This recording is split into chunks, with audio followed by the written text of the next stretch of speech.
क्या होगा अगर मैं आपसे पूछूं कि आज तक का सबसे हाईएस्ट रेटेड एनिमे कौन सा है? तो आपका जवाब होगा फुल मेटल अल्केमिस्ट ब्रदरहुड। और आज की वीडियो में हम इसके बारे में ही बात करेंगे और जानेंगे फुल मेटल अल्केमिस्ट ब्रदरहुड कैसा शो है और क्या ये अपने ओरिजिनल फुल मेटल अल्केमिस्ट से बेटर है। ये जानने से पहले hello everyone, this is Freako Maniac and welcome to Freakos. तो आज हम लेकर आए हैं हमारी सीरीज 10 डेज 10 एनिमे की 7th video, day 7 full metal alchemist brotherhood. So शुरू से शुरू करते हैं।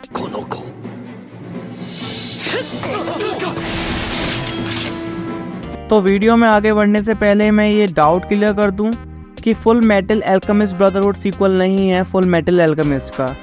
ये एक कंप्लीट डिफरेंट शो है जिसको हम सिंपल भाषा में रिबूट भी कहते हैं। अगर मैं इन दोनों शो को कंपेयर करूं तो फुल मेटल अल्केमिस्ट 2003 में आया था और इसमें टोटल 51 एपिसोड्स हैं।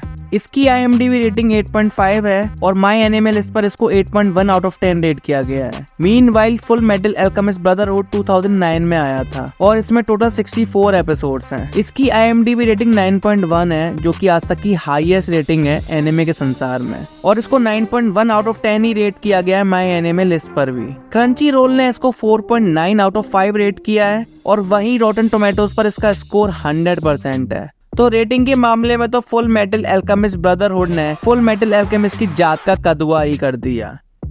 अब हम जानेंगे कि क्या फुल मेटल अल्केमिस्ट ब्रदरहुड सिर्फ रेटिंग में ही बेटर है फुल मेटल अल्केमिस्ट से, या वो रियल में एक अच्छा और बेटर शो है। So you've chosen to show yourself.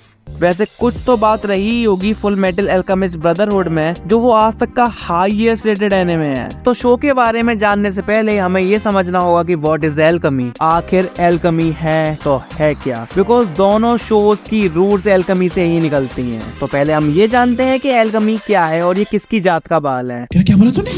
और हाँ, गलत सुना तुम लोगों ने, कुछ भी मैंने जात का बाल बोला, जात का। एल्केमी ये एक एंशिएंट मेटाफिजिकल साइंस या यूं कह लो मिस्टिकल आर्ट है जो मैटर को मैनिपुलेट और ऑल्टर करती है बाय यूजिंग नेचुरल एनर्जी। तो इस साइंस की मदद से कोई कुछ भी क्रिएट कर सकता है, बस उसके पास वो जो क्रिएट कर रहा है उसके इक्विवेलेंट कुछ होना चाहिए। और यही लॉ है एल्केमी का, which is called equivalent exchange. For example, अगर मैंने एक लोहे के कटोरे को एल्केमी के लिए यूज किया है तो मैं उससे उस कटोरे के इक्विवेलेंट ही कुछ मतलब क्रिएट कर सकता हूँ। अगर मेरे पास लोहे का कटोरा है तो मैं लोहे की चम्मच या ऐसा कुछ मतलब बना सकता हूँ। Well done. तालियां होनी चाहिए यार हमारे लिए। हाँ पता है मैंने कोई बहुत ज्यादा अच्छे से एक्सप्लेन नहीं किया, बट मैंने इतना बता दिया जिससे अगर आप शो देखोगे तो आपको इजीली समझ आ जाएगा, और अगर आप शो नहीं देखोगे तो आपको ये वीडियो तो एटलीस्ट समझ आ ही जाएगी। तो भैया बात ऐसी होती है कि दो भाई होते हैं जो कि शो के लीड कैरेक्टर्स भी हैं, एडवर्ड बड़ा वाला, अल्फोंस छोटा वाला, AKA द एल्रिक ब्रदर्स। तो जब ये दोनों छोटे होते हैं तब इनकी माँ चली जाती है, दूध लेने नहीं जाती है, ऊपर चली जाती है, बोले तो आउट ऑफ दिस वर्ल्ड चली जाती है।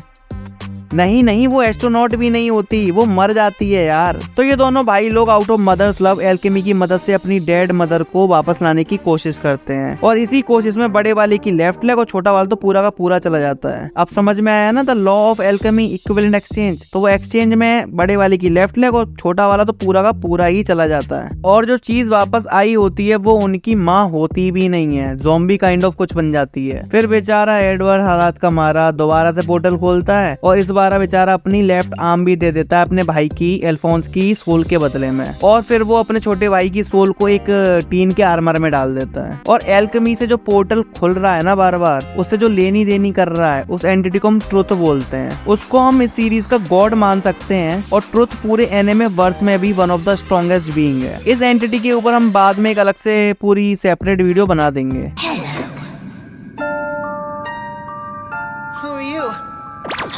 I'm so glad you asked. तो फिर यहाँ से शो स्टार्ट होता है। एडवर्ड और अल्फोंस निकलते हैं अपनी जर्नी पर, जिससे ये अपनी खोई हुई बॉडी, मतलब छोटे वाले की तो पूरी बॉडी और बड़े वाले के बॉडी पार्ट्स को वापस पा सके। यहाँ तक की स्टोरी दोनों शो में सेम है, बट जो जर्नी है, जो एडवेंचर है, वो दोनों में काफी ज्यादा डिफरेंट है, including the main antagonist of the series and the climax. तो शो की स्टोरी इतनी सी ही है वैसे देखें तो। अपने इस एडवेंचर पर एलिक ब्रदर्स को क्या क्या फेस करना पड़ता है, वो किन किन लोगों से मिलते हैं, कुछ अच्छे लोगों से मिलते हैं, कुछ कुछ बुरे लोगों से मिलते हैं। इसी बीच बहुत सारी फाइट्स, कॉमेडी और इमोशनल ड्रामा भी देखने को मिलता है। शो के कैरेक्टर्स की बात करूं तो द एल्रिक ब्रदर्स के अलावा विनरी रॉकवेल होती है जो कि एक मैकेनिक होती है, और एडवर्ड की आर्म जो लोहे वाली आर्म होती है उसका देखा वाली यही करती थी। और ये बंदी भी होती है, सेटिंग भी होती है एडवर्ड मतलब बड़े वाले इसकी एल्रिक ब्रदर की। एंड बेचारा एल्फोंस मतलब क्या होगा इसका, इससे कौन पटेगी, साला टीन का डिब्बा है ये।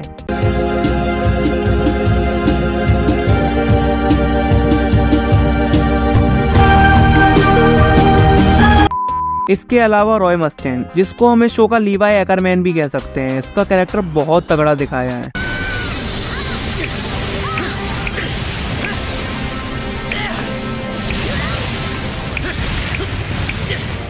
इसके अलावा शो के साइड कैरेक्टर को भी टाइम अच्छे से दिया है, कोई भसड़ नहीं मचाई है, सब आराम आराम से किया है। मतलब साइड कैरेक्टर्स भी इम्पोर्टेंट फील कराता है ये शो। उसके बाद शो के विलेन, पहले तो 7 deadly sins, sloth, gluttony, lust, wrath, envy, pride and greed, ये सारे होमनक्यूलस होते हैं। बोले तो इंसान नहीं होते हैं, इनको आर्टिफिशियली क्रिएट किया गया होता है एल्केमी की हेल्प से ही। और ये साले होते भी बहुत ज्यादा स्ट्रॉन्ग हैं, ये रीजनरेट हो सकते हैं, शेप शिफ्ट कर सकते हैं और भी पता नहीं क्या क्या फलाना ढिमकाना। सिंपल भाषा में बोलूं तो ये म्यूटेंट जैसे हैं, बस इनको ये समझ लो ये म्यूटेंट की तरह पैदा नहीं होते, इनको बनाया गया है। और इन्हीं 7 डेडली सिंस में से एक होता है रेथ, जो कि काफी बड़ा ट्विस्ट लेकर आता है शो में। जब हमें पता चलता है कि फ्यूरर किंग ब्रैडली ही रेथ है, तो वो ट्विस्ट मतलब अनएक्सपेक्टेड था, देख के मजा आया और एकदम मस्त एकदम मतलब क्या बोलता, piece on the cake on the ice, पता नहीं क्या होता है, ये वो था उस शो में। फिर सीरीज का मेन एंटेगनिस्ट फादर, जो कि एल्रिक ब्रदर्स के बाप की शक्ल का ही होता है। ये भी इंसान नहीं होता, बल्कि ये पहला होमनक्यूलस,